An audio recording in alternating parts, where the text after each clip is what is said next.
Hey guys, welcome back to the channel. Today I'm going to answer a question that I get probably at least 30 or 40 times a week, either in the comments, a lot through emails, but this comes up over and over again. Sometimes I get 100 questions a week on the same topic, and it's basically, how much do you need to come to the Philippines to live? And I'm going to give the short answer and kind of the long answer and then kind of get into some details. But the short answer is there's no way that I or any other vlogger or anybody else could really answer that question for you unless we know what your budget is, what your lifestyle is, how many people you are. So I'm going to try to base it on what one single person could do. And the real question here is how much somebody needs, basically, I guess, to stay the rest of their lives. And we'll break that down on a monthly budget. Then you just multiply that out to however long you think you're going to be here, or I guess you've got left if you're waiting until you get to retirement or something like that. So let's get into the longer answer in just one sec.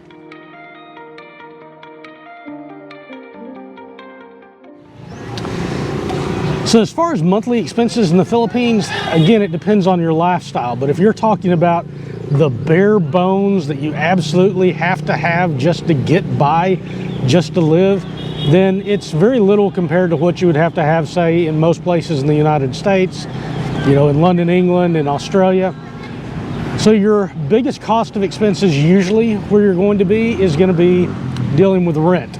So let's put that one aside for a second and assume that you can have free housing. Maybe you're living with a girlfriend on her property. Maybe for whatever reason you don't have it. We'll come back to the rent and just look at everything else, because that one is probably the biggest variable. Now in the Philippines, it's going to depend where you're at. Are you in the city? Are you in the province? Which province are you in? What city are you in? Are you in the northern Philippines, the southern Philippines? Because it does make a difference on the prices. But overall, the next biggest expense you generally are going to have is going to be your food and taking care of that. And realistically, I don't know what your diet is, but yeah, I could do $10 a day. I could do $10 a day, probably eating out. So $300 a month. I think that's very doable on food. It's not necessarily the food that I would want to eat. It's not necessarily the healthiest food, but that's easy. If you bump that up to $15, I'd say you're golden. So one thing that people, especially from the United States, are generally shocked to find out when they go to another country is because they've heard about how they can live so much cheaper and everything else. And that's generally true. The one exception, and this is pre-pandemic times, but was food, because in the United States, our food is some of the cheapest in the world as far as buying it at the grocery store, cooking it, and eating it. Now, when you go out to eat, you're adding in labor costs and everything else, so it's not as cheap as eating out, like, say, here in the Philippines or eating out in Thailand. That's going to be much more expensive in the United States. So with food, eating out on $10 to $15 a day, even that is doable. I mean, I can go to a restaurant here and I can eat out, assuming I'm drinking water, a non-alcohol, $3 for a meal, $5 really for a moderate one. If I go out to a really, really nice restaurant, it might be more than that, but that's not what I would do normally in the United States, and I don't think what people are tuning in here to do.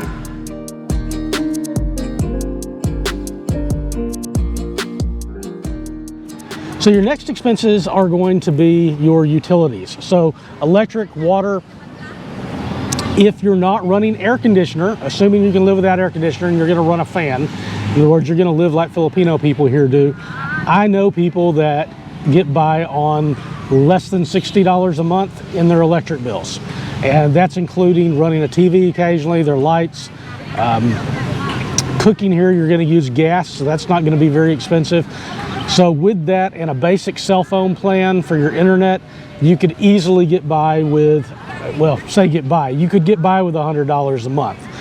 Mine is more expensive than that. I use air conditioning, but even the highest I've ever had it in the Philippines, and that was running, goodness gracious, one month we ran 4 air conditioning units.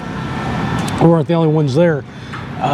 But we were at around $300 for the month.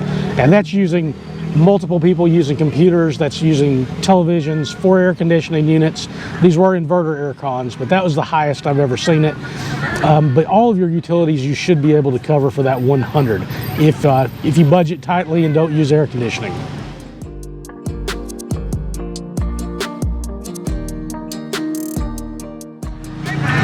Then you've got the issue of insurance. I'm not going to cover that because I don't know if you're going to self-insure or you're going to get an insurance plan. It's very hard to get anything that's going to cover you in the Philippines. You can get travel insurance depending on your age. It can be cheap, it can be very expensive, but that's something that's going to vary so much to individuals that you're going to have to look at that to yourself. So the next thing that you're going to have to look at your miscellaneous costs for transportation, getting around, whether you're using pedicabs or taxis or jeepneys, and just miscellaneous everyday expenses that you're going to have, probably another $200. And that's, I mean, the transportation is not going to be that high. This is just using for, you know, other miscellaneous expenses that you're going to have during the month. And if you're going to have that bare bones lifestyle, then after you've added all of those up, the only thing you're going to have on top of that is your housing. Now, I had in the province a 3-bedroom house. That's 3 bedrooms. A single person doesn't need that. And I was paying $140 a month for it. So living that lifestyle as a single person, again, not going out partying, not having alcohol, not traveling very far and having vacations, but just basically day-to-day living and eating. And I'm not talking about starving. I'm talking about you can eat. It's not necessarily, you know, a healthy diet to gain muscle mass or anything, but all of that in, you could do it for $1,000. Really, $1,200 would be better, and you could live. Now, that's not necessarily the lifestyle I would want. It's not necessarily what I would recommend. And again, I've got a family. I spend a lot more than that, but you could live and live a much better lifestyle than you would in the United States for that amount of money. I wouldn't suggest to anybody to go lower than that. I know people talk about doing it, and I've seen some videos where people do it.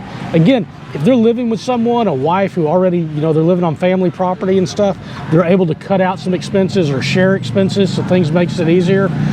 But at the end of the day, I think that is doable if that is the lifestyle that you want or that you have to have, because that's all of the money that you can come up with. Now, I'm sure the comments are going to get flooded with a bunch of people saying that they can do it. They live on less than $600 a month. And yeah, I'm sure there are people that do that.